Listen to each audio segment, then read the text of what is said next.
Hello and welcome back to Bricking It.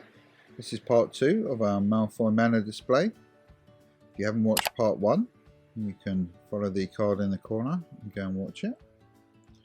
Here we're just building up the substructure of the floor and installing the fireplace.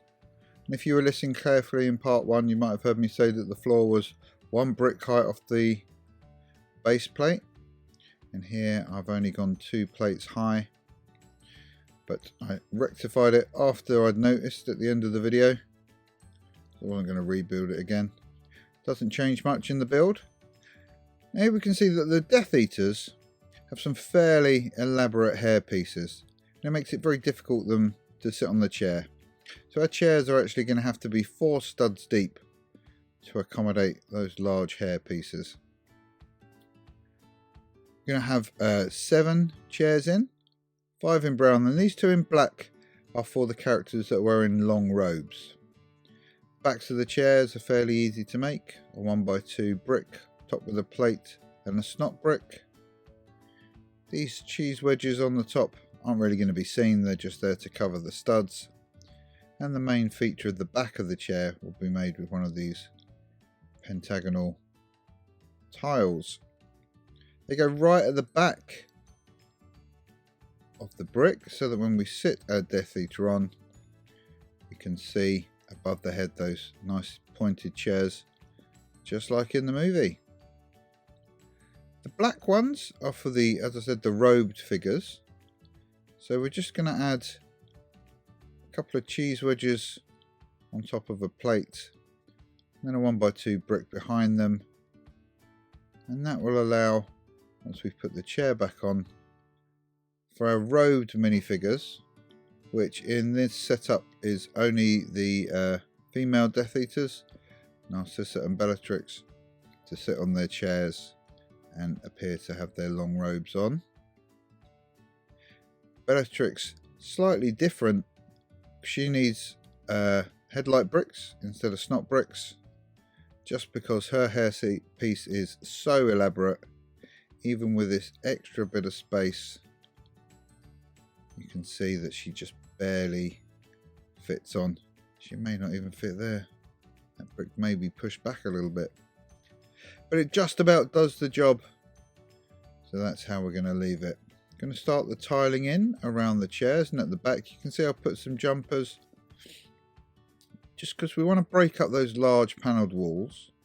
And in the original set there are actually a couple of dressers at the back of the hall. So we're just going to build up those using these brackets and jumper plates with a brick and then some rail pieces on top. These are going to make up our dressers.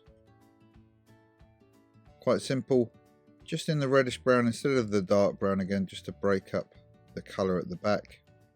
Really you're not going to see them a great deal, but what it does give us is a few studs just to place a drink service onto one of them, and onto the other one just going to put this candelabra, again, just to add a bit more colour and variety to that backdrop. We can add the backs of our chairs in now. We can start adding Death Eaters to the scene. So first up, Fenrir Greyback, of course not a Death Eater, but he was at this scene. Alden McNair, Yaxley, Lucius Malfoy. Really want to get a more haggard face for him. Draco, looking suitably worried by the whole affair. Then of course at the end, Narcissa, and the hot mess that is Bellatrix. So there we have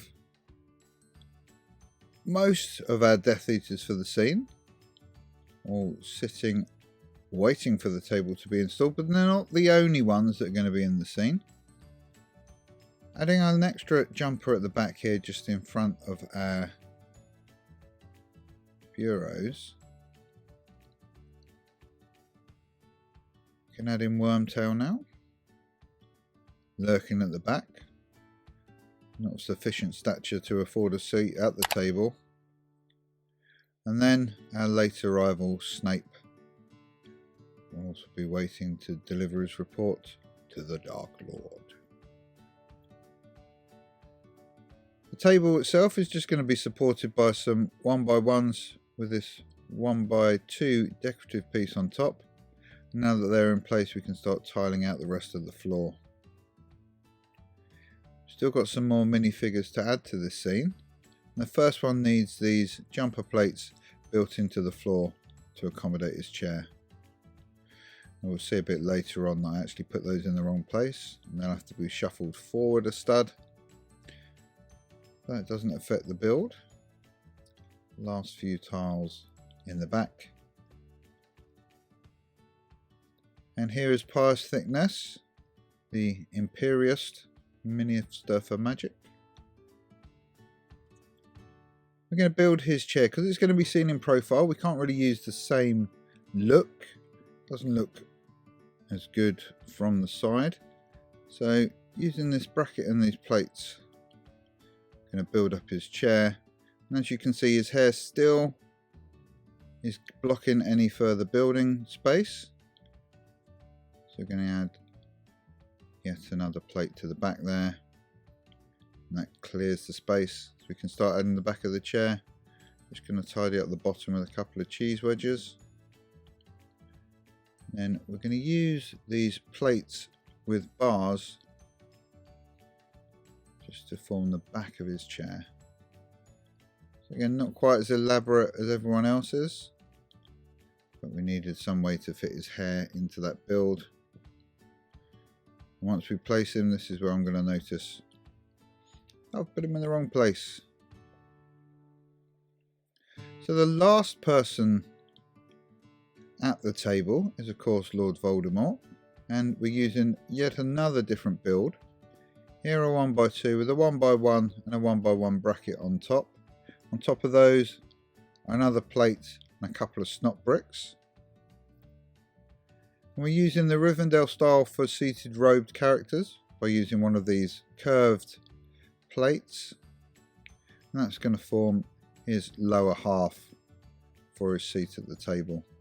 The back of his chair is simply a snot brick with a plate on top, one of those plates with bars in gold just for a bit more interest and a bit more detail.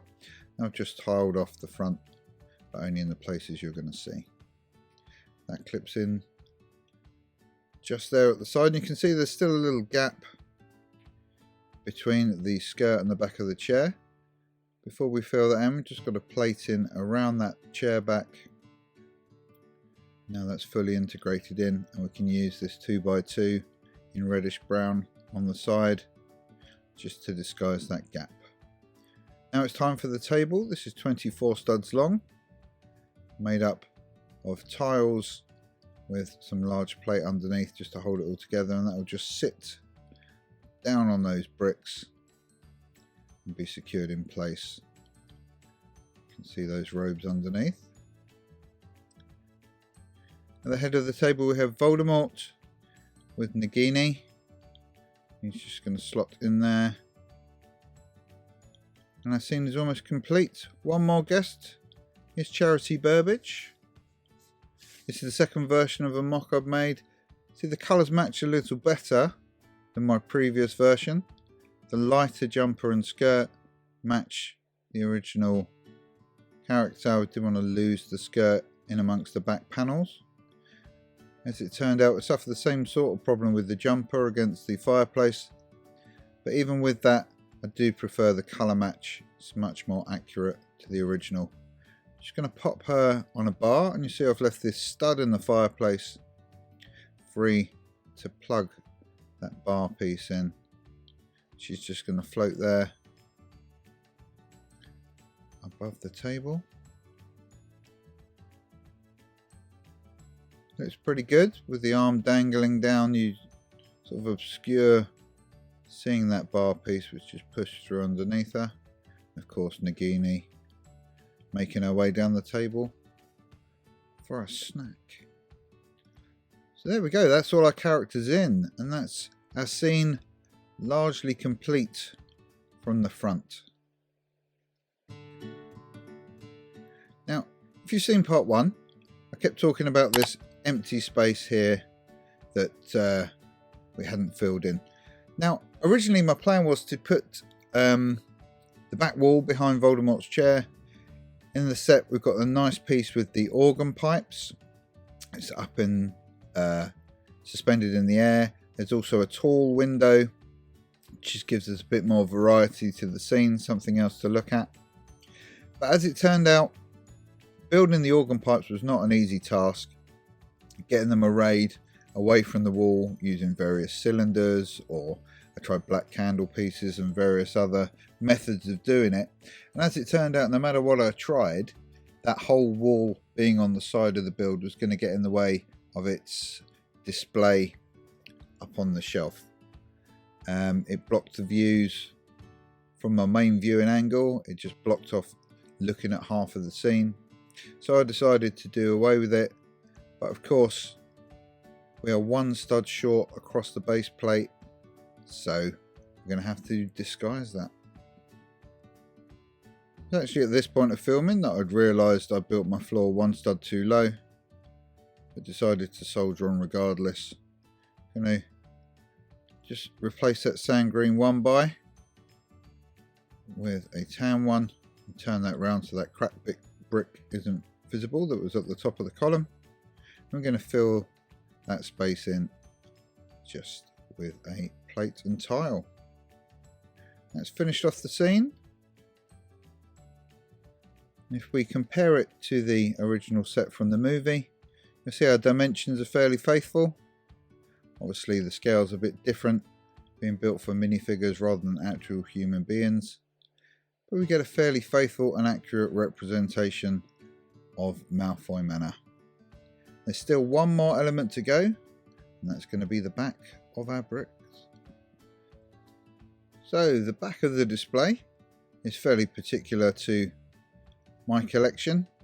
A lot of these scenes are hidden away, and they're disguised as books on my bookshelf amongst my Hogwarts Moments books that I use for storage and display.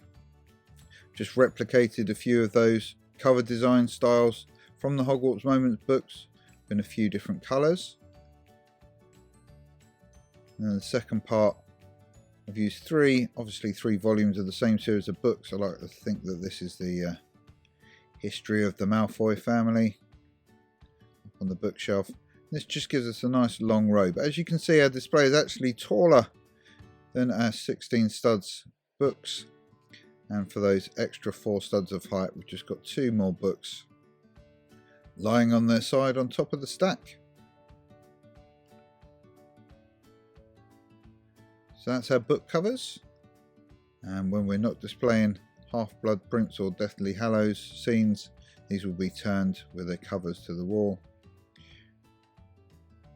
ready to be turned out so that we can see Malfoy Manor. So there we go. That's our Malfoy Manor build complete. If you've enjoyed this video, please leave us a like. If you'd like to see more hidden scenes, or indeed our full Hogwarts Castle MOC, then please subscribe to Bricking It. Bye bye.